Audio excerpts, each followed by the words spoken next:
Então, hoje a gente está no encontro 4, né, que corresponde ao capítulo 4 do livro, e a gente vai falar um pouco, né, sobre, o cuidado, né, o cuidado amoroso, cuidado doce, que tem ternura, né. Então a gente viu nos encontros anteriores, a gente viu, teve uma visão geral sobre a questão do contato e da importância dele, né. Depois a gente teve toda uma visão a partir da pele sobre a questão do parto, né, então da vida intrauterina e do parto e da necessidade também de a gente gerar fora do útero uma espécie de útero externo, né, e que a gente, na realidade, na primeira infância, esse útero externo é uma coisa super importante, porque a gente nasce num estado ainda de muita imaturidade e é como que fora do útero a gente continua num processo de gestação até adquirir uma certa autonomia, né. Mas que na realidade todo esse cuidado, essa vida, intrauterina e extrauterina onde se cria uma espécie de útero a partir do cuidado, ela é fundamental também na vida adulta, né, ela vai ter um resultado na vida adulta, e a gente na realidade busca esse afago, esse afeto, esse calor durante toda a existência, né. Mas o que na realidade acontece também é que na primeira infância, nos primeiros anos de vida, é fundamental, a questão do afeto, e a gente vai ver isso nesse capítulo, essas expressões do afeto, né, e quanto, o toque e a carícia e o contato são essenciais à sobrevivência, das crianças bem pequeninhas, né. E que, claro, se elas são essenciais para, a sobrevivência, no caso das crianças pequenas, né, ela é um fator super importante também para o adulto, né, só que digamos que não é algo que vai determinar, a falta desse contato não vai determinar uma carência num nível de causar uma morte, né, como é no caso da criança pequenininha, mas que vai nos causar uma série de sentimentos, de emoções e inclusive também de, doenças que a gente chama de doenças de origem psicossomática, né. Mas o que a gente vai ver hoje também é que, a vivência não quando ela não é completamente receptiva, afetiva num nível da criança pequenininha, do bebezinho, né, mas que ela se torna minimamente suficiente para a sobrevivência, a criança também vai ter um entendimento do mundo, hã como adulto, né, tem um resultado essa experiência da primeira infância tem um resultado em como o adulto depois vai perceber o mundo, vai se relacionar com as pessoas, vai acreditar ou não em si mesmo. Então tudo isso a gente vai ver um pouquinho nesse capítulo, né. Então, hã, acho que a coisa essencial para a gente recordar, né, nesse capítulo, iniciar esse percurso é aquilo que eu tinha falado, né. Então, que o nenezinho, e quando ele nasce, ele está num estado ainda, de muita imaturidade neurológica, imaturidade física, né, ele está muito vulnerável, e ele nasce para se entregar aos cuidados, né, hã, das pessoas que vão recebê-lo, né, da mãe, da família. Então ele nasce com uma confiança de ser recebido, né.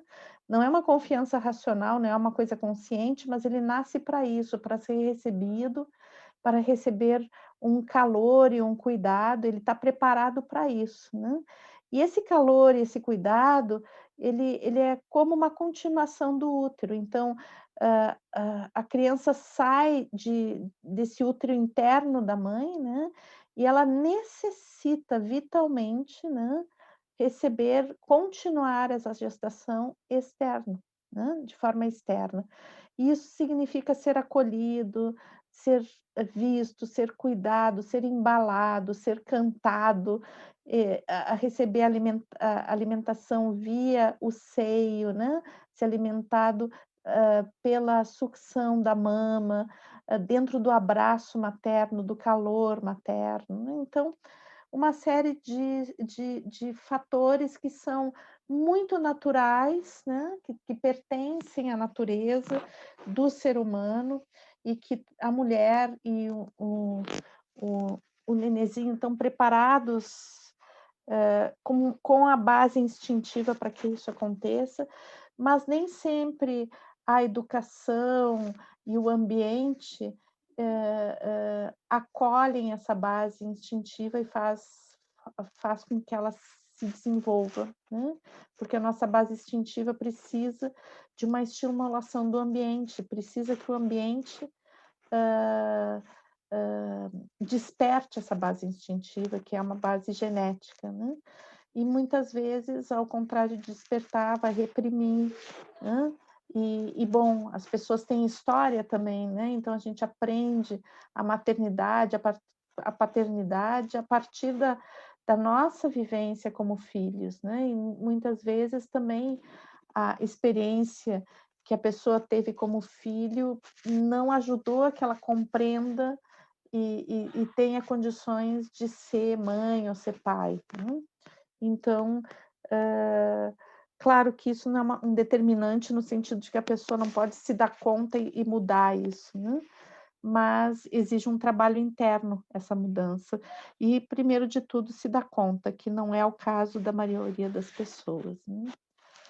Então, hã, esse acolhimento, né, que a criança, recebe ou deveria receber no início da sua vida, ele tem muito, muito, muito a ver com a intimidade, né. Então, essa intimidade, o que que seria intimidade? Porque eu acho que é uma das questões, da gente poder pensar é o que é a intimidade, porque justo, hã as pessoas falam de uma relação de intimidade com o bebê, né, mas o que que significa isso? O que que quer dizer? Então, muitas vezes a gente pode, dizer que a intimidade é algo relacionado com a sexualidade do adulto, né, ou a intimidade é algo que tem a ver com privacidade. E, desde a última nosso último encontro eu tenho falado, né, que nem sempre intimidade quer dizer privacidade. Então por que que eu estou trazendo isso, né? Porque, para muitas culturas ou formas de perceber o mundo, a questão da intimidade só pode ser vivida em privacidade ou no ambiente fechado, ou onde outras pessoas não podem ver. Então, as expressões de afeto que são íntimas, elas devem se manter no campo privado, né. E eu acho que isso, na realidade, corresponde uma grande dificuldade da nossa cultura, né.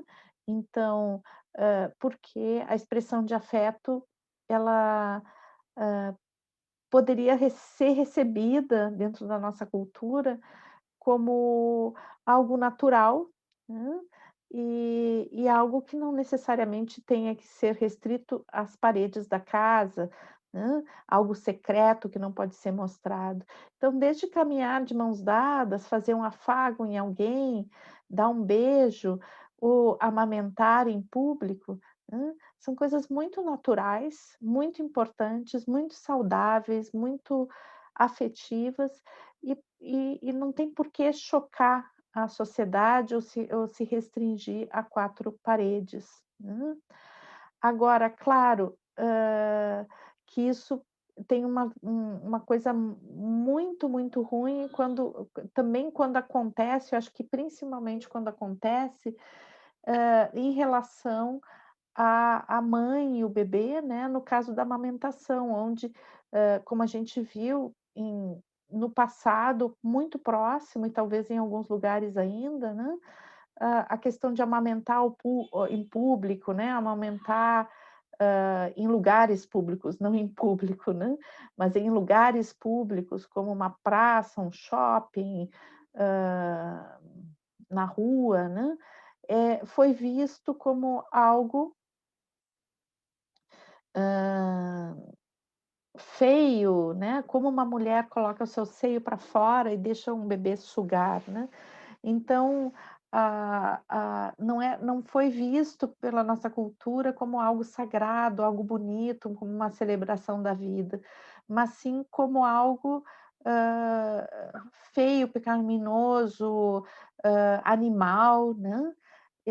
Tanto que, se uma mãe der uma mamadeira em um lugar público, não é discriminada e pode ser discriminada se der o seio, né. Então, o problema está nessa relação, né, que é uma relação íntima e que, para a nossa visão social, ou já foi, ou para algumas sociedades ainda é, algo que deve ser vivido entre 4 paredes, Então, tem algumas situações, de intimidade onde, hã, talvez a gente queira mais resguardo e não queira, que outras pessoas interfiram, né.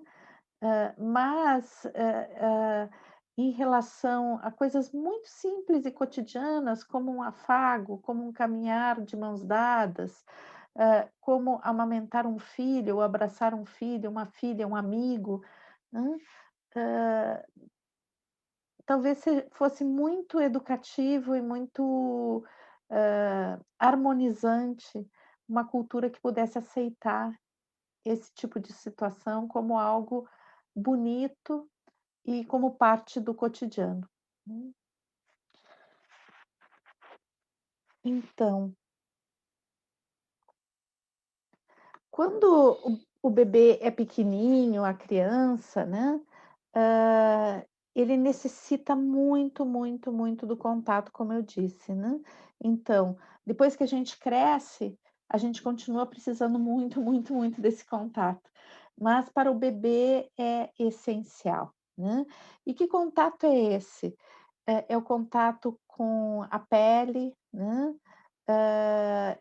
é o ser carregado no colo, é receber carícias, Então vocês veem que a gente pode pensar que esse contato corporal, colo e carícias, é simplesmente pegar no braço e tocar com as mãos.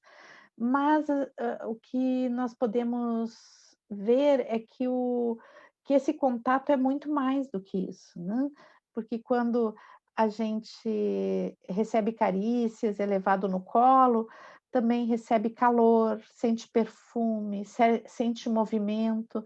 Então esse contato corporal direto, ele estimula, o bebê de várias formas, de várias formas. E daí, no livro, né, o Montagu faz uma série de referências a pesquisas, observações, tá, que como eu sempre faço, eu não trago aqui essas pesquisas e observações, porque eu sinto que, bom, se vocês querem mais profundidade sobre isso, tem que acessar o livro e ver essas pesquisas, até buscar mais a origem delas, depende do que vocês querem, em nível de conhecimento, né. Mas são vários, vários pontos que ele vai trazer, e esses pontos eu creio que tem a ver também com uma necessidade que o próprio livro ou o próprio autor tem de, colocar essa investigação que ele faz num nível de pesquisa mesmo, né.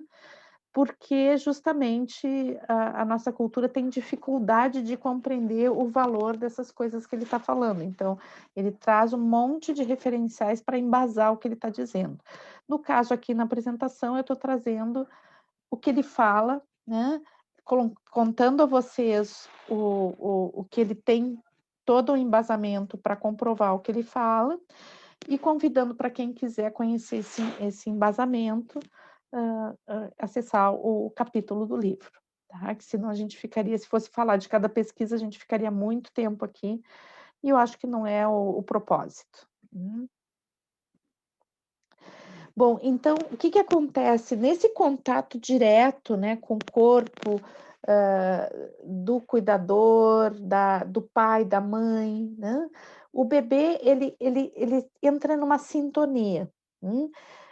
Isso no caso da mãe é muito, muito forte, porque ele tem esse vínculo, né, primário com a mãe, então ele entra em contato, a partir do contato com a mãe, ele sabe o estado emocional da mãe, né. E daí vou contar alguma observação que ele fez, né, que assim, essas, na África, né, hã, as mães que levam, os filhos nesses sling, né, que ficam em contato com o corpo. E quando se aproxima alguém para perguntar alguma coisa, a essas mulheres, né, ele conta uma história de um militar que vai ao encontro pedir uma informação, e a mulher responde aparentemente, né, com com muita educação e parece tranquila, mas imediatamente o bebê começa a chorar, que está nas costas sem motivo aparente nenhum. Então, o que ele conclui é que, na realidade, o bebê acessa, mesmo que a mãe não demonstre, ele acessa o estado emocional da mãe e se assusta, hum. Então, hã, esse contato direto com o corpo, ele está passando mensagens, né. E essas mensagens que o bebê percebe, né, e que ele reage a essas mensagens, é o início de uma percepção muito sutil, que se dá em nível de contato e em nível de uma percepção que vem da pele, né. Então uma comunicação que acontece não pelos ouvidos, não pelo, pelos olhos, né, mas sim por micromovimentos, por micro, sensações que vêm no nível corporal que se inicia com a pele. Hum. Então, eu indiquei para vocês um vídeo, né, onde, um médico, um pediatra, fala a respeito dos fatores de estresse do nenê, né. Então, quando um nenê não é pego no colo quase nunca, somente para fazer higiene ou para amamentar, inclusive amamentar regulado por horários fixos, né, como de 2 em 2 horas, mesmo que ele chore e não é atendido, isso são fatores de estresse profundo para o nenê, né. E nesse momento ele vai ter uma reação hormonal, em nível de liberação de substâncias que vão corresponder a um estado de medo, de pânico, de angústia. Esses fatores são inibidores do desenvolvimento pleno do sistema nervoso.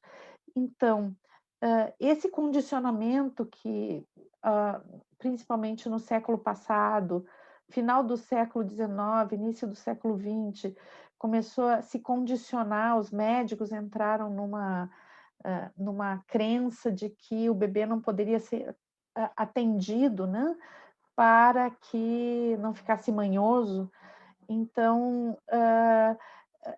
isso causou, né, um nível muito alto, de fatores emocionais que vão se manifestar depois, né, inclusive formas de perceber o mundo e uma espécie de, eh sequela em nível neurológico também, talvez não perceptível, imediatamente, mas sim no nível de capacidade de vínculo, capacidade de resposta, prontidão para o mundo, Então, o bebê quando ele é deixado, né, sem uma ressonância com o ambiente, ele aprende um lugar que ele ocupa no mundo e também aprende, algo sobre a sua importância no mundo, né. E isso, vai ter sequelas, na no mundo adulto. Que sequelas são essas, Mites? Bom, claro que depende da profundidade dessa vivência. Ele coloca no livro uma coisa que eu achei muito chocante, né, que no século XIX se fez estudos em orfanatos, né, e que sobre a questão da mortalidade infantil. E quando um bebê ia para um orfanato antes de 1 ano de idade, a porcentagem de mortalidade desses bebês que iam para o orfanato nessa faixa etária era de 100%, era quase uma condenação à morte, né. Por quê? Porque eram lugares assépticos, né, não era uma questão de contaminação, de falta de higiene, lugares assépticos, lugares onde o bebê recebia alimentação, mas ele não tinha vínculo com ninguém, ele era deixado no berço e alimentado de 2 em 2 horas, como se propunha, e era deixado chorar, né, até exaurir. E isso acabava provocando a morte do bebê. Não o deixar chorando até exaurir, mas sim a depressão que esse bebê entrava por falta de contato, por falta de carinho, por falta de estímulo. Uhum. Claro, isso fez com que quando algum cientista, algum médico começou a se dar conta disso e começou a fazer experiências, de pedir para as pessoas estarem com o bebê no colo, acariciarem, olharem, fazer uma, entre aspas, "maternagem", né, caiu significativamente a morte prematura de bebês, né, a morte de bebês no primeiro ano de vida, nessas instituições. Então isso fez com que aos poucos fosse se adotando outras formas de relação com o bebê institucionalizado. Hum.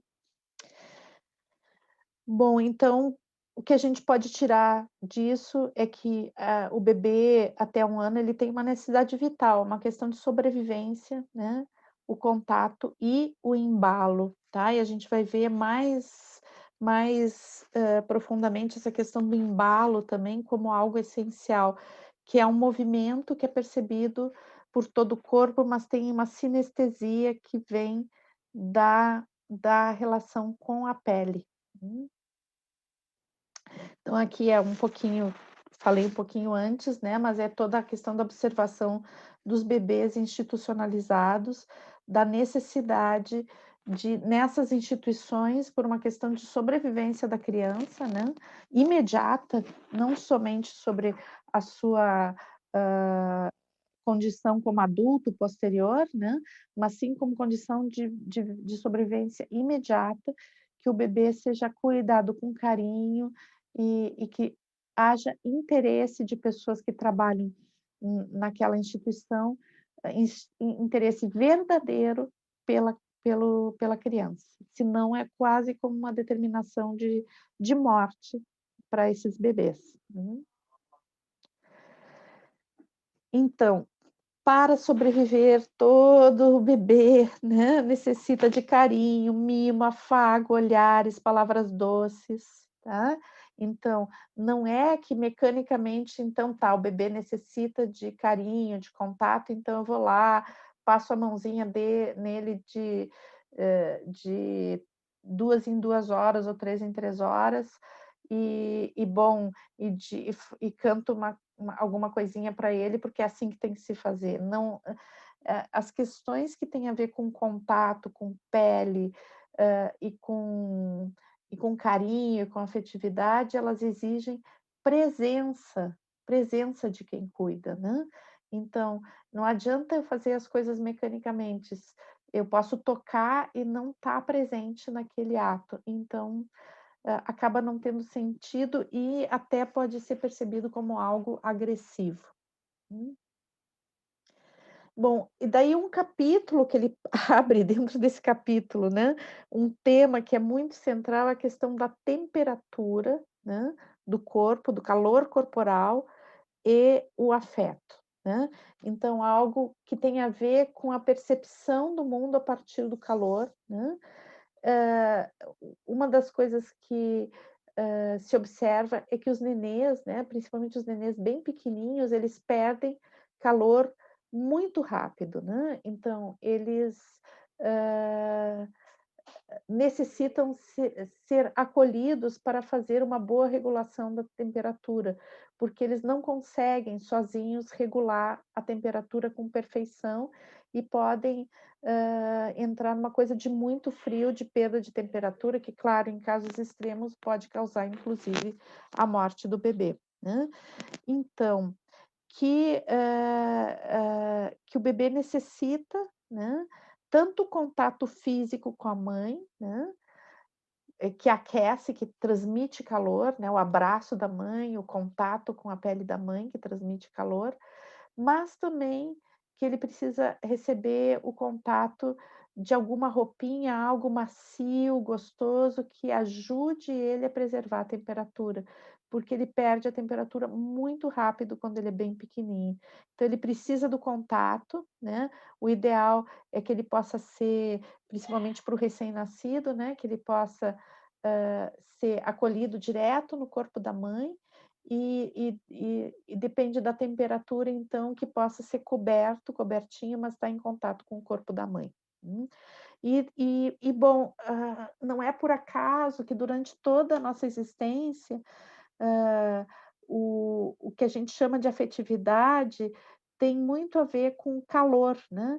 Então, o calor do contato corporal como algo que de certa forma, nos alimenta, nos acalma, nos dá uma sensação de ser amados, e o quanto a frieza, né, ela é, hã, colocada, a gente diz que: "Ah, a pessoa tem um comportamento frio, a pessoa é fria", né.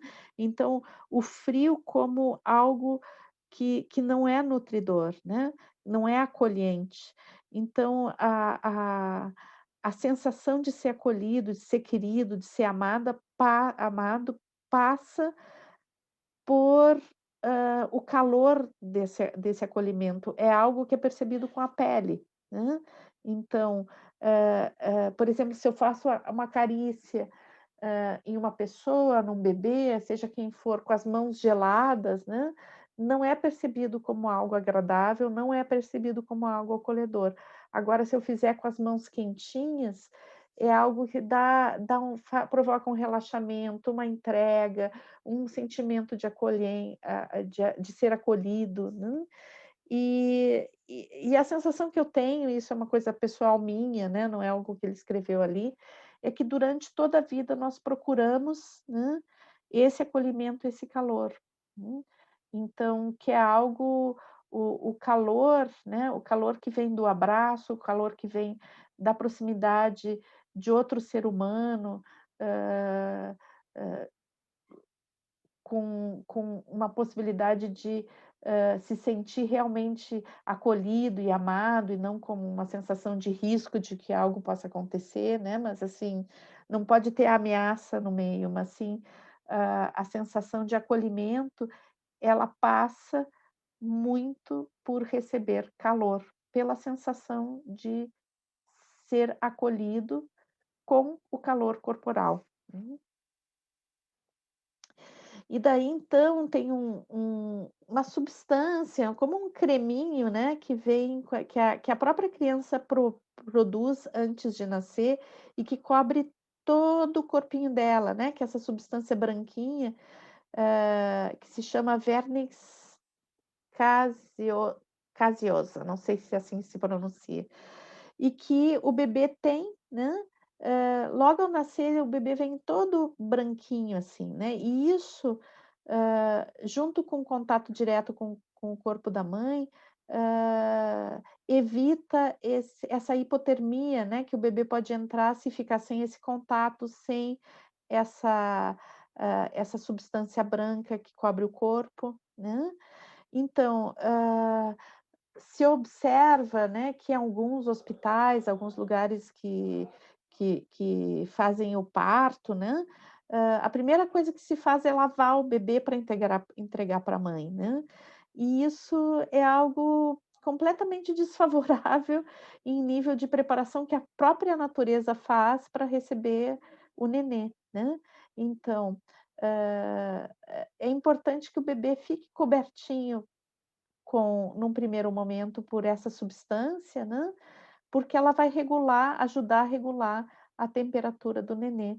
E a mãe não precisa receber o bebê limpinho, né, ela pode, receber o bebê dessa mesma forma, e pode ser uma experiência agradável para ela também, né. Então, hã, é a própria natureza, ela traz as soluções e, às vezes, a forma como a gente procede, negando a natureza, né, acaba sendo atrapalhando bastante.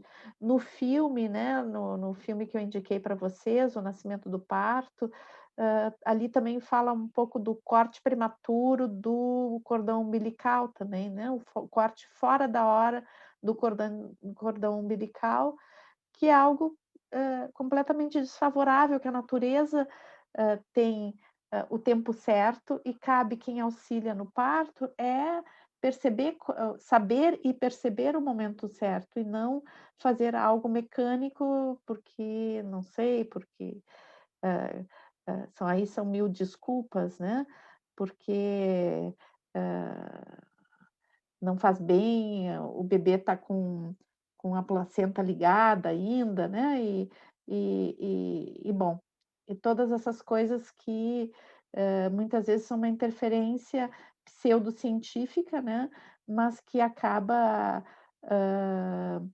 interferindo na relação da mãe com o bebê, que é a principal coisa a ser preservada nesse momento, porque é o início de uma longa relação, né. E quanto mais tempo o bebê é afastado da mãe logo ao nascer, mais difícil é criar os vínculos que são necessários ser criados, né. E muitas vezes é a própria instituição que recebe, ou o próprio profissional que ajuda, que não tem esse entendimento e acaba, prejudicando em vez de ajudar, né. É claro que a gente está falando aqui de casos, hã onde não existe um problema, né, não existe um risco, mas existe um momento de receptividade natural, né, e que nos cabe observar, acompanhar e cuidar, e não interferir, né.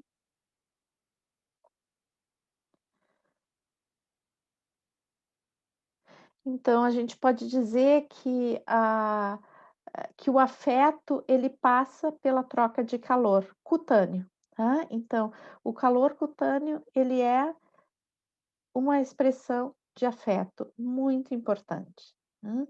Então, além de tocar, é a gente perceber a temperatura do toque. O que a gente transmite através do toque tem a ver muito com a temperatura. Existe uma temperatura que nos traz amor, carinho, né, a sensação de ser bem recebido. Então, isso está no campo de uma comunicação não verbal. E esse contato com o bebê, ele tem uma série de comunicações não verbais, né. Então, como a gente viu antes, a percepção do mundo emocional da mãe, das reações emocionais, né, hã, os olhares durante a mamada, né, hã, a presença afetiva, no toque, as canções, hã, cantadas no ouvido, né, os afagos, os cheirinhos, tudo isso é uma comunicação não verbal. Então, às vezes a gente acha que, hã, tudo que a gente sente, todas as emoções envolvidas dentro de uma relação, elas têm que passar pela verbalização, enquanto que a gente está sempre falando algo, né, e nas nossas atitudes, nos nossos gestos, nas nossas formas, de estar no mundo, expressam afeto ou não afeto. Então, e o bebê é muito, muito suscetível a esse nível de informação. né. Depois a gente vai perdendo isso, porque a gente passa a desconfiar, né, e achar que só a palavra pode comunicar tudo e a percepção, de todo esse mundo, não verbal é desqualificada, né. E por isso o adulto muitas vezes precisa sempre falar as coisas e não confia na sua intuição, porque a intuição está muito, muito ligada a, hã, a a essas percepções sutis que não são qualificadas muitas vezes, né.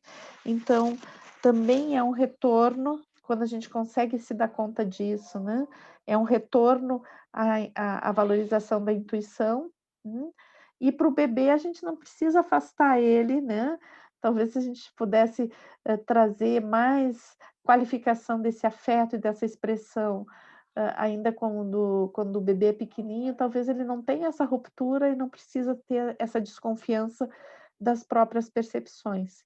Mas a gente pode dizer que as gerações que lidaram com a infância de forma mecânica, elas criaram, né, pessoas muito desconfiadas de si mesmo, e isso muitas vezes resultou em muita agressividade, em muita angústia, em muita depressão, né. Hã, coisas que denotam uma ruptura de relação consigo mesmo, né. Porque, assim, a percepção de quem nós somos começa pela nossa pele. Então, a gente sabe que a pele é a fronteira entre o ser e o mundo, né. Então, uma fronteira física entre o ser e o mundo.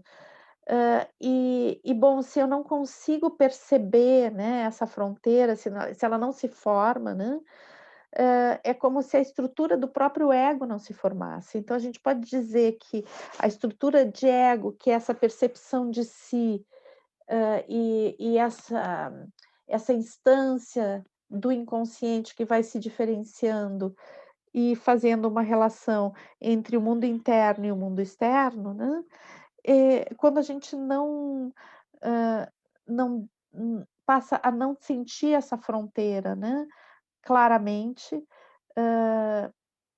com base na receptividade, na carícia, no contato, o que acontece é que, isso nos afeta no futuro, e num futuro às vezes muito próximo, né, dentro da própria infância, no nível de não conseguir formar essa instância, num nível satisfatório, né, o que pode conduzir a graves transtornos, de saúde mental, né, dentro da questão da saúde mental, como, as psicoses, ok?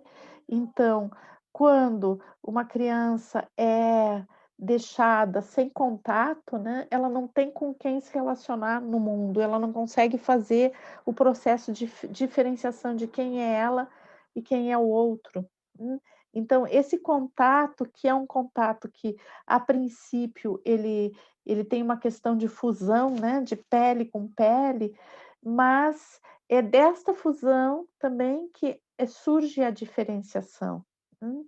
Então, é dessa fusão entre mãe e filho, entre estrutura familiar, que é uma fusão num nível de acolhimento e de afeto, é que ela vai aos poucos dar noção de quem sou eu e quem é o outro. Porque a criança que tem essa interação contínua, ela passa a perceber esse outro, porque ela lida com o outro. Quando ela é deixada sozinha num berço estático durante horas e deve se condicionar a não reclamar disso, né, e e viver a frustração contínua de não receber no alimento quando ela tem necessidade de alimento, não receber colo quando ela tem necessidade de colo, né. Então, ela deve se adaptar e se submeter ao tempo todo, né. Ela é como que ela não tenha os elementos para estabelecer a relação com outro ser humano, hum. Então, a nossa humanidade, ela se constrói a partir da humanidade do outro, né. Então, E é uma coisa muito importante, porque o ser humano ele nasce para desenvolver a sua humanidade, mas essa humanidade não está pronta, porque essa humanidade se concretiza na relação com o mundo. E se a relação com o mundo é uma relação de solidão e abandono, é difícil de formar as estruturas necessárias no mundo interno para que, eu possa me perceber como um ser no mundo, né, e me diferenciar e saber quem eu sou, quem é o outro, né. Bom, a gente pode pensar também, né, que outra questão a gente já viu um pouquinho, né, é a questão da respiração, Então, pessoal, eu vou só pedir um pouquinho, um instantinho, porque tem uma barulhada aqui fora, eu vou só pedir para o pessoal se acalmar um pouquinho, aqui fora tem quase uma festa aqui, só um pouquinho.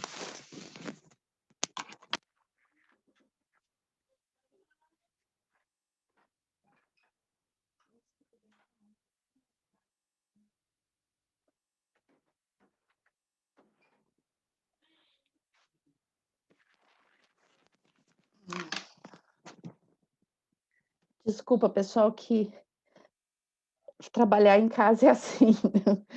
Bom, então, eu estava falando da respiração, né. Então a respiração, a gente já viu um pouquinho, da outra vez, né, do outro encontro, que a respiração e o contato com a pele é algo, que é necessário, né. Então, em nível da própria estimulação da respiração a partir do contato, e também do ato de mamar, né, o ato de mamar também é algo bem interessante. Na último encontro a gente fez uma diferenciação entre chupar e mamar, e chupar e sugar, desculpe, né. E vendo que a boquinha do nenê, né, tem a anatomia da boquinha do bebê e a anatomia do seio, né, ela, são perfeitamente complementares, o que faz com que o bebê, de certa forma, lacre o bico do seio da mãe e faça uma sucção, né, que tem toda uma questão de musculatura da boca, que depois vai ter consequências na fala, né, na deglutição. E uma das coisas que, bem interessante disso é a própria respiração. Então, o ritmo da respiração do nenê, as alterações de ritmo, na respiração, elas são super estimuladas durante a amamentação, hum. Porque o bebê vai desenvolvendo como uma sincronia entre o sugar e o respirar. É algo que, claro, ele é preparado para, né, geneticamente determinado que ele saiba fazer isso, é uma base, não é nem instintiva, é de reflexo mesmo, né, reflexo básico. Mas, se ele não vive isso, né, ele já pode, não conseguir, desenvolver plenamente as capacidades respiratórias, e tudo que tem consequência com isso, né, como a fala, a própria deglutição, e a própria desenvolvimento da musculatura que tem a ver com a respiração em nível de diafragma, de capacidade de, hã inspirar e encher plenamente os pulmões, tudo isso fica afetado, né, e tem consequências mais tarde nas doenças respiratórias. Ele fala depois que isso não vou entrar em detalhes, ele fala inclusive da questão do nariz, encostar no seio da mãe enquanto mama, né, e todas as questões que têm a ver com o desmame prematuro, né, e as dificuldades como rinite, por falta desse contato, né, ou um desvínculo, desse contato muito abrupto também, né. Então, aquele desmame abrupto feito, como um corte, né, de um dia para o outro, sem uma sensibilidade por uma ordem externa, né. Então, isso tudo pode ter consequências em nível da respiração e em nível de doenças que tem a ver com também com, a parte, do nariz, dos sinos, né. Então, uma coisa que eu falei um pouquinho antes, né, então, ele fala muito da qualidade da presença, né, o afeto tem que ter qualidade de presença, senão ele não soa como afeto, né.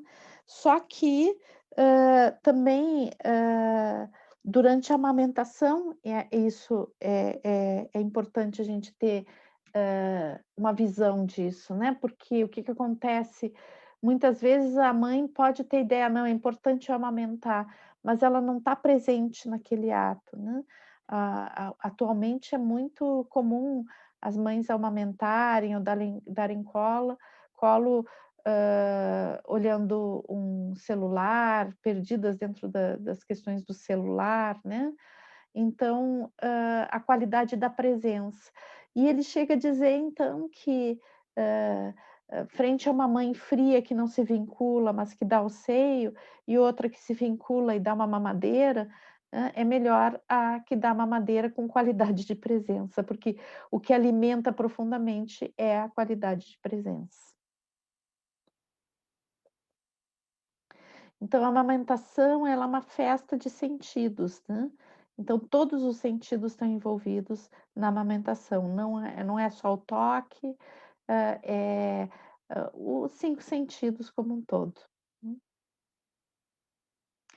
E daí ele fala bastante da questão da pele e dos lábios, né, os lábios como parte, da estimulação cutânea, mas que os lábios em especial são uma área com muitas terminações nervosas, né, talvez uma das que tenha mais terminações nervosas sensitivas, e talvez as mãos sejam mais ou menos o mesmo, hã tenham o mesmo nível de terminações nervosas sensitivas. E a gente viu isso no primeiro encontro que a gente fez, né, onde, a gente trabalhou com os homúnculos, né, homúnculo motor, homúnculo sensitivo, hã, e que são, na realidade, o desenho do grau de sensibilidade, do grau da quantidade de terminações nervosas que tem em cada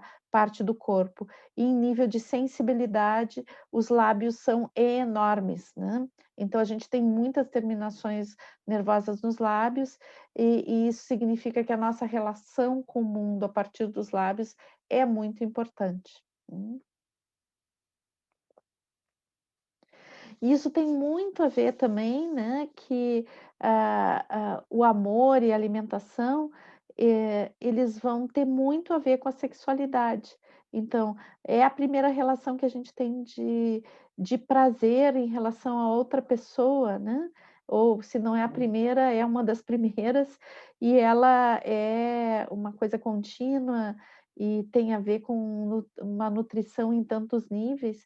Então, essa integração afeto e sexualidade, ela não é algo que vem quando, a pessoa está vivendo a sua sexualidade adulta. Ela vem da vivência de prazer, acolhimento, durante toda a existência. E parte, né, parte da vivência da primeira infância. Então, ele diz assim que um bebê saciado, acolhido, quentinho, depois de mamar, tá com o estômago cheio, nos braços da mãe, sendo, hã acariciado, acolhido, sentindo o cheirinho da mãe, sentindo o calor dela e se sentindo amado plenamente, ele comparou essa sensação, esse momento com um orgasmo. Ele disse: "Ah, basta olhar a carinha do bebê para que parece que teve um orgasmo mesmo, né. É um orgasmo lácteo, um orgasmo de relação, né, de acolhimento, de integração do prazer com o afeto, né. E isso é determinante para a nossa relação posterior com o mundo. A entrega vem daí, né, a confiança vem daí. E outra coisa que ele colocou também, né, que eu já tinha visto isso em outros teóricos, que uma das coisas muito importantes para desenvolvimento das relações interpessoais é essa relação à medida que o bebê vai crescendo, né, e vai tendo maior interação social, é a interação com outras crianças, né, que também essa relação de sincronia com o outro, essa dança da vida que é se relacionar com as pessoas, é algo que tem que ser aprendido. E daí, no contato da criança com a criança, do bebê com outros bebês, começa a se perceber que existe, né, outros além da mãe, né, e começa a se aprender essa relação, né.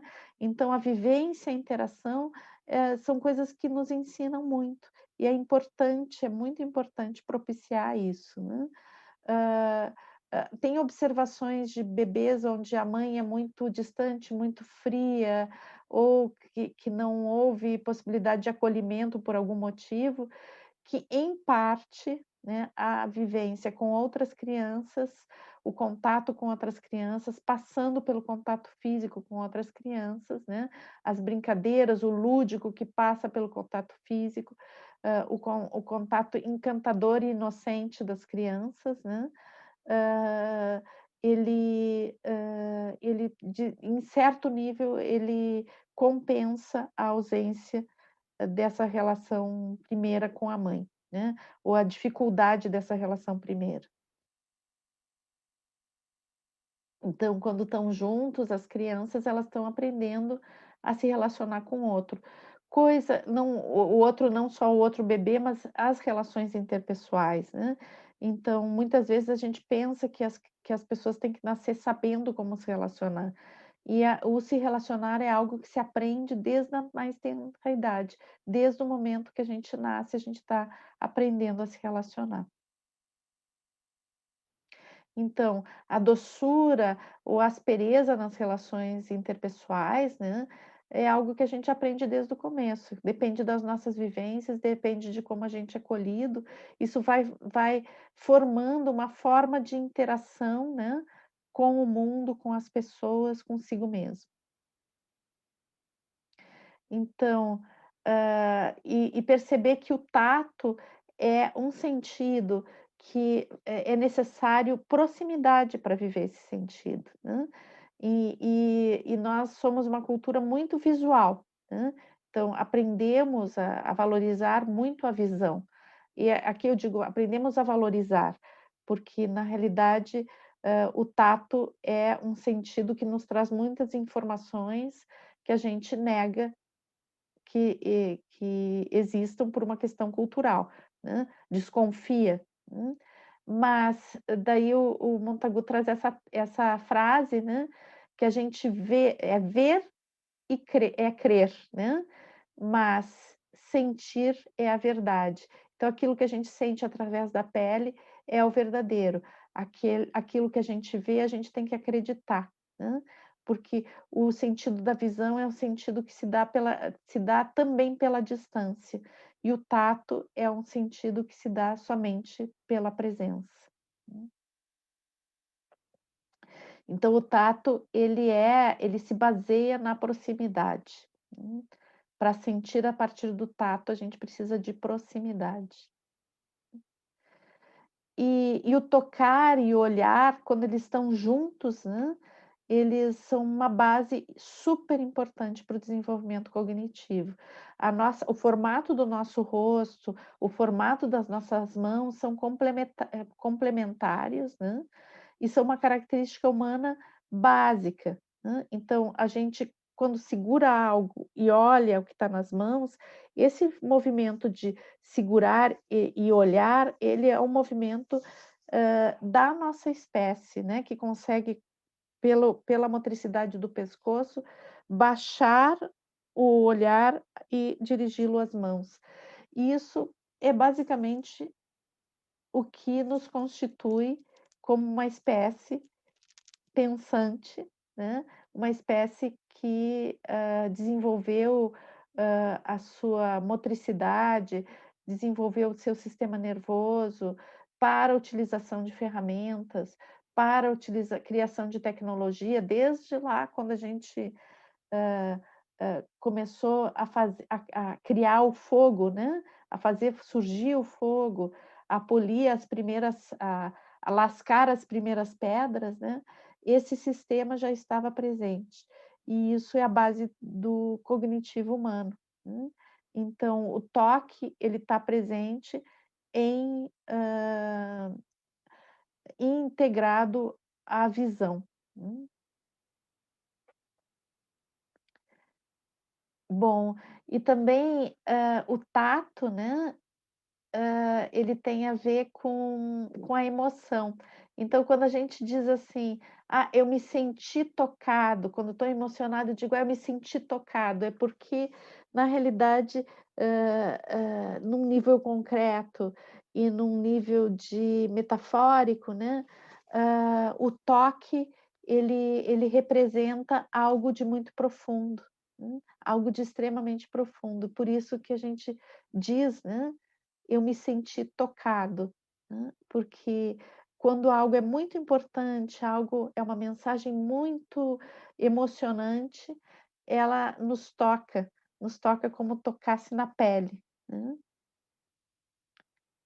E daí a gente vai ter, que é algo que trabalha muito dentro da biodança, né, as linguagens do toque. A gente não vai poder ver isso agora, né, mas, a gente sabe que existem muitas formas de tocar, né, e existe uma linguagem que a nossa cultura não assume como linguagem, né, e acha que tocar, qualquer toque serve, mas com o toque a gente passa amor, a gente passa ódio, a gente passa impaciência, a gente passa, acolhimento, a gente passa respeito, tudo isso é passado pela forma como a gente toca.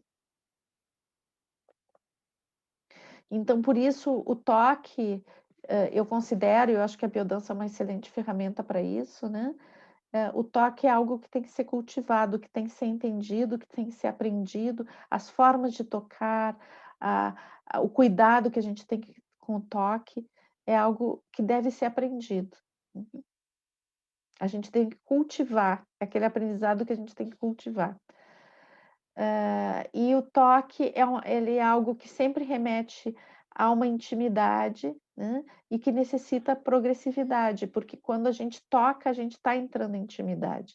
Então, hã, que pode ter vários níveis de intimidade, né, mas o toque, ele é um toque ele vai fazer com que esse campo que sou eu, né, hã ser tocado ou tocar, né, é entrar num campo muito íntimo de cada pessoa, né, por isso eu não posso tocar o outro sem perceber que ele, permite, que ele está em interação, ele é um um um sentido, né, que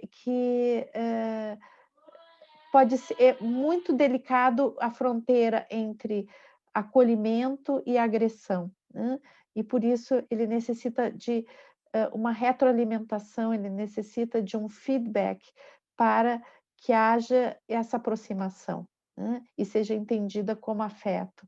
Então não é porque eu tenho vontade de tocar alguém que eu posso tocar, eu preciso, estabelecer uma relação que é uma relação em feedback, né, para que eu possa me aproximar. E para isso tem que existir, o uma progressividade, porque se entra num campo de intimidade, se entra na realidade na identidade do outro, né. É importante também a gente discernir entre toque e carícia, né, então nem tudo que a gente toca, a gente acaricia, né. A carícia, ela é um toque, mas nem todo toque é uma carícia. Então, para todas as questões de feedback e de progressividade no contato, elas são essenciais para que exista realmente uma carícia, né. A carícia tem um envolvimento emocional, um envolvimento, de presença na carícia, né. O toque pode ter ou não, né. Então eu posso tocar uma pessoa, uma coisa, um objeto, um animal, sem nenhum interesse, eu posso tocar a mim mesmo sem nenhum interesse, né, como se fosse um objeto. Mas quando existe presença, quando existe intenção, quando existe, vontade de vínculo, então a gente tem a carícia. E essa doçura, essa regulação da temperatura, esse abraço, esse, esse êxtase dos sentidos, existe na criança, mas é algo que a gente vai buscar durante toda a existência, né. Então, Montagu diz que as pessoas, os adultos dormem junto não só hã porque isso favorece as relações sexuais, não é só para isso, né. As pessoas dormem juntos para ter toque, para ter intimidade, para ter, calor, doçura nas suas vidas. E esse é um alimento essencial que a gente necessita durante toda a nossa existência. E também poder, uma coisa importante, a gente poder levar esse toque, essa carícia para todas as situações do cotidiano. Então, colocar o toque e a carícia naquilo que a gente faz no cotidiano, como dar o banhinho do bebê, né, a temperatura da água, a forma como a gente banha, né. Pode ser algo mecânico, pode ser uma carícia, a forma como a gente toma banho, né, a forma como a gente partilha uma refeição, a forma como a gente assiste um filme na TV, né. Pode ser um momento de intimidade, de carícia, de afago, ou pode ser algo extremamente só e sem significado, ou às vezes até mesmo agressivo, né. Então, poder cultivar, né, cultivar a expressão afetiva que se dá a partir do toque, dentro das relações cotidianas, é algo muito importante, né, e tem que ser cultivado. E daí, então, também tem toda a questão de como construir isso, né. Então, os próprios objetos que a gente utiliza, né, no cotidiano, eles podem provocar, aproximação ou podem provocar desconforto, né, ou uma sensação hã, de mal-estar. Então, nos últimos anos, a gente tem resgatado, né, a a própria questão de uma revisão de como, criar os bebês, da importância do contato. Então aqui a gente tem um sling, né, que é esse paninho que envolve o bebê, que deixa em contato com a mãe, com o pai, né, porque muitas vezes a a desculpa para não, né, não ter o bebê no colo, não ter próximo, para: "Ah, eu preciso trabalhar, eu preciso fazer um monte de coisa", né. E então poder, perceber que existem soluções, né.